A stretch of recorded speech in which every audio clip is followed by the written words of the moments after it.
30 जनवरी 1971 आतंकियों ने श्रीनगर से जिस हवाई जहाज को हाईजैक किया वो इंडियन एयरलाइंस का प्लेन गंगा था। कुल 28 यात्री, 4 क्रू मेंबर्स। इस प्लेन को आतंकियों ने ब्लास्ट कर दिया। लेकिन भारत की तत्कालीन प्रधानमंत्री इंदिरा गांधी और रॉ चीफ रामेश्वर नाथ काव ये खबर मिलने के बाद हंस क्यों रहे थे? कहानी में जरा पीछे चलते हैं। 2 आतंकी हाशिम कुरैशी और उसका चचेरा भाई अशरफ, जिन्हें पिछले कई दिनों से एक फ्लाइट का इंतजार था। वो फ्लाइट जिसे इंदिरा के पायलट बेटे राजीव गांधी उड़ाने वाले थे। सब कुछ प्लान के मुताबिक था। हाशिम और अशरफ श्रीनगर एयरपोर्ट पहुंचे, तभी राजीव गांधी का शेड्यूल चेंज हो गया। हाशिम को जब यह खबर मिली तो उसने अशरफ से झुंझुलाते हुए कहा, राजीव गांधी न सही, लेकिन हम खाली हाथ वापस नहीं जाएंगे। इसी रूट की अगली फ्लाइट को हाईजैक करेंगे। अगली फ्लाइट थी गंगा फॉकर F-27, इंडियन एयरलाइंस का खटारा विमान, जिसे महज कुछ मिनटों में श्रीनगर से जम्मू पहुंचना था। दोनों लड़के फ्लाइट में बैठे, प्लेन ने उड़ान भरी। अचानक हाशिम ने अपने ओवरकोट से पिस्टल और अशरफ ने जंग लगा ग्रेनेड निकाला। हाईजैक! हाईजैक! कोई अपनी जगह से नहीं हिलेगा। ये प्लेन अब हमारे कब्जे में है। इसी बीच हाशिम ने कॉकपिट में जाकर पायलट के माथे पर पिस्टल सटा दी। प्लेन रावलपिंडी ले चल। हमारे पास अब सिर्फ 7 मिनट का फ्यूल है। इतनी देर में रावलपिंडी तो नहीं पहुंच सकते। तो इसे मेरे सिर पे उतार दो जाहिल। मैं लाहौर उतार सकता हूं। बोलो। हाशिम लाहौर के लिए मान गया। जैसे ही फ्लाइट पाकिस्तान की ओर मुड़ी, अमृतसर एयर ट्रैफिक कंट्रोल में सायरन बज उठा। कैप्टन को रेडियो पर मैसेज आया, गंगा, आप पाकिस्तान की ओर क्यों जा रहे हैं? जवाब दें। हम मजबूर हैं।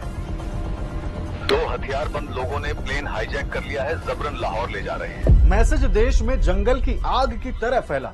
उधर फ्लाइट गंगा पाकिस्तान के एयर स्पेस में दाखिल हो चुकी थी। This is Indian airplane. We have been hijacked.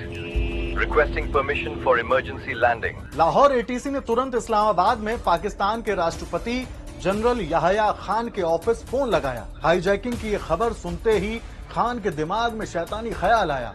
उन्होंने न सिर्फ फ्लाइट लैंड करने की परमिशन दी, बल्कि खुलकर कहा, हमारे कश्मीरी भाइयों का स्वागत करो।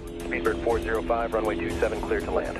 जब प्लेन गंगा लाहौर के रनवे पर उतरा तो नजारा किसी फिल्मी सेट जैसा था। जब तक भारत सरकार जेलों में बंद 36 कश्मीरी कमांडो को रिहा नहीं करती, ये विमान और इसके यात्री हमारे कब्जे में रहेंगे। जब पाकिस्तान के जरिए हाईजैकर्स की मांग दिल्ली पहुंची तो भारत सरकार ने साफ कहा, हम आतंकवादियों के आगे नहीं झुकेंगे। पाकिस्तान के कद्दावर नेता जुल्फिकार अली भुट्टो को इस हाईजैकिंग में बड़ा मौका दिखा, खुद को कश्मीर का मसीहा साबित करने का मौका। भुट्टो सीधे लाहौर एयरपोर्ट पहुंचे। हाशिम विमान से उतरा।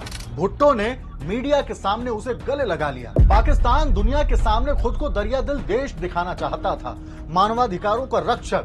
इसलिए पाकिस्तानी अधिकारियों और भुट्टो के कहने पर हाशिम ने यात्रियों को छोड़ दिया। सभी 28 यात्रियों और 4 क्रू मेंबर्स को लाहौर के एक आलीशान 5 स्टार होटल में ठहराया गया, ताकि दुनिया देखे कि पाकिस्तान कितना मेहमान नवाज देश है। इधर भारत पाकिस्तान के बीच 2 दिनों तक डिप्लोमेटिक ड्रामा चलता रहा। 1 फरवरी 1971 को सभी बंधकों को बसों के जरिए वाघा बॉर्डर लाया गया और भारत को सौंप दिया गया। मुसाफिरों की जान तो बच चुकी थी, लेकिन फ्लाइट गंगा अभी वहीं खड़ी थी। 2 फरवरी की शाम दुनिया को अपनी ताकत दिखाने के लिए हाशिम और अशरफ ने विमान पर पेट्रोल डालना शुरू किया। प्लेन गंगा जलकर खाक हो गया। पाकिस्तानी अफसर और जनता तालियां बजा रहे थे। इधर रॉ चीफ RN काव ने पीएम इंदिरा गांधी को फोन किया। उन्होंने गंगा को आग के हवाले कर दिया है। काव साहब, मुबारक हो। जैसा हम चाहते थे बिल्कुल वैसा ही हुआ। अब हमारा काम शुरू होता है। आगे क्या हुआ जानने के लिए देखिए स्पाई फाइल्स का अगला एपिसोड।